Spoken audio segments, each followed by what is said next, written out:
Hey, welcome to On the Chain. This is Jeff here with co-host Pip.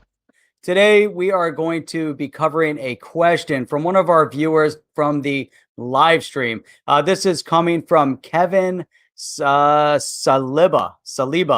And his question is, will the price of XRP increase if central banks use the XRP ledger? We're going to cover that right now. Let's go. Welcome to On the Chain.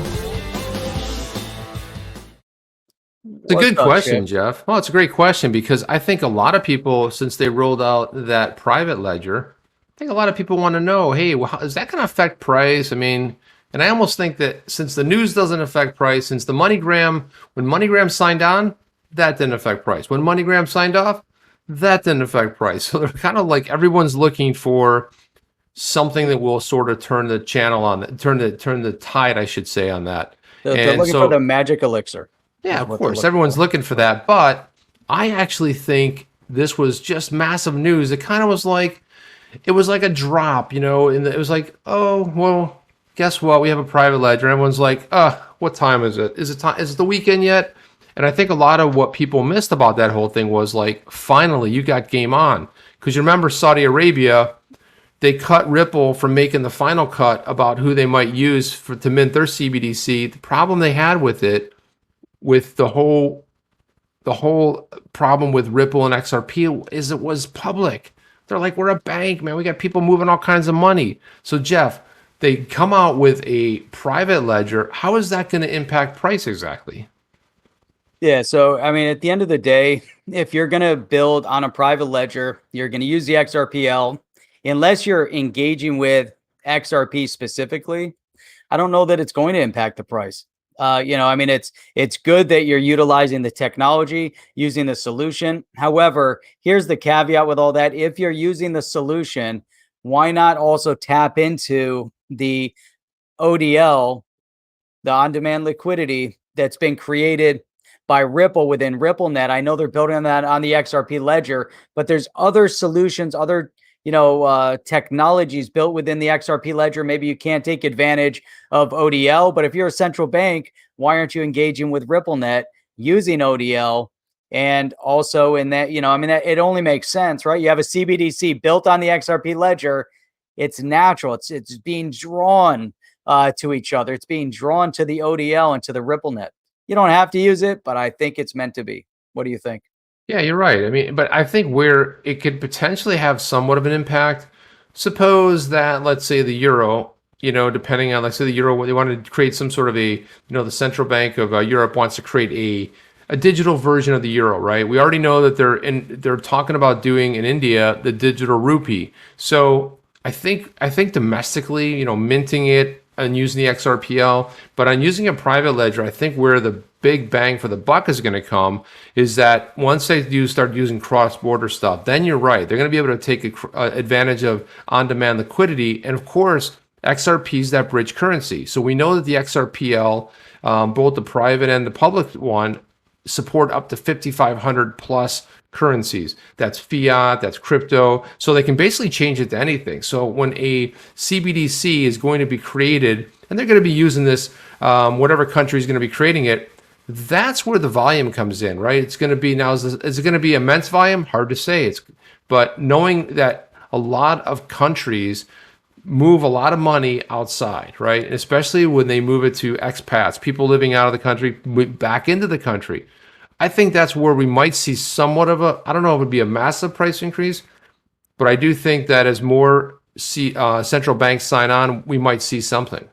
Well, I think it's all about the utility. Yeah, I think that's what we're trying to point to, is that without utility, if you're just building on the technology, similar to what we saw over in the Ukraine, where they're using the private Stellar, platform, and they're orchestrating that. Now, that wasn't utilizing XLM. It was using their technology. Now, if you get into the XRP ledger and what you were talking about, the foreign currency exchange, the escrows, there's all these, fundamentals that are built within the XRP ledger that are natural to use XRP to help facilitate some of the movement.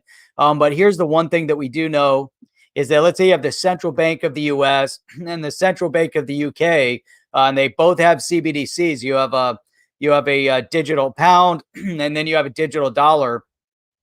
They're going to be in their own little silo world. In order to interact with each other and exchange with each other, they're going to have the correct rail. There's going to be other possible solutions out there. We were talking about on the live stream, Payoneer, and there's others that are building within this digital space. PayPal is trying to get into it. R3. There's so many different entities, but then you have Ripple and you have RippleNet, and again, it's a natural environment for the XRP ledger to be working with RippleNet because RippleNet's built with the XRP ledger. So it makes sense, again, that the central bank digital currencies utilize the ODL, utilize the technology, utilize the solution to move their currencies back and forth between one another using XRP as an in-between. It kind of makes sense. That's where you get some utility. And it becomes more seamless. At the end of the day, what everybody wants is instant settlement. Right. And instant settlement it is. And if you're building the rails, you invest a lot of time and energy, building the solution. I mean, that's really what Ripple does. I mean, at heart, they're a software vendor, right? They have protected technology that has leverages the XRP digital asset to be able to be used as a bridge token, but it's also being used in a number of different ways that we see today. John Deaton put that tweet out saying, "Hey, help me out. I want to try to educate a judge. Let me know all the use cases that don't depend on Ripple." So for all the reasons that XRP might depend on something like Ripple, when they're using like a RippleNet, leveraging ODL, right? And you're able to move stuff very quickly, because we even heard that MoneyGram, this chief financial officer, said it was like, not his words, but mine, like a gut punch. It was really hit him hard because they didn't have anything to replace it with. And I think that's key. We didn't have anything to replace it with. Not that they won't or they can't. Bottom line was, you take that away from them, they lost a lot of profitability. And we know that they were moving a lot into Mexico, right? That was one of the rails that were set up. And I think it was something like 15 or 20% of all remittances kind of came through MoneyGram, or at least what you were leveraging something as far as the XRPL. So I think that as we go, it's a great question, and I do think that it's hard to know exactly, but I think as we start hearing about more central banks using minting CBDCs, and now the ability to mint a stable coin and use a private ledger, I think that's a recipe for success. That's another element that you really have to engage with, is being able to build on the XRP ledger, even utilizing XRP as the foundation for the stable coin. I like the idea. I think they're moving in the right direction. There's a lot that still needs to happen. Now, if you take all of that, now here's where you get the leverage of the ledger of XRP is within the Flare network with a smart contract. Right. You build that element into it. Banks need smart contracts. Why do banks need smart contracts? Because business needs smart contracts. Why do businesses need the smart contracts and need the banks? Because that's how business works. You have to move money, across borders, and you're going to bring it from your bank to their bank. It becomes very, very impactful. Something that's definitely needed. And so, when we look at it from that perspective, you've got the Flare. It's utilizing XRP, utilizing the XRP ledger. It's interoperable with other digital assets that are out there like XLM, Litecoin, Doge, and some of the others, and it'll keep growing. But you bring all of that. So it's not just, and what Kevin's bringing up, how is it going to impact with the CBDC? But it's not just the CBDC. In my opinion, it's the entire ecosystem that's going to further the need and push the utility of the digital asset. And you know what else banks need? Letter of credit, right? The line of credit, letter of credit. So the whole line of credit is something else that Ripple is rolling out.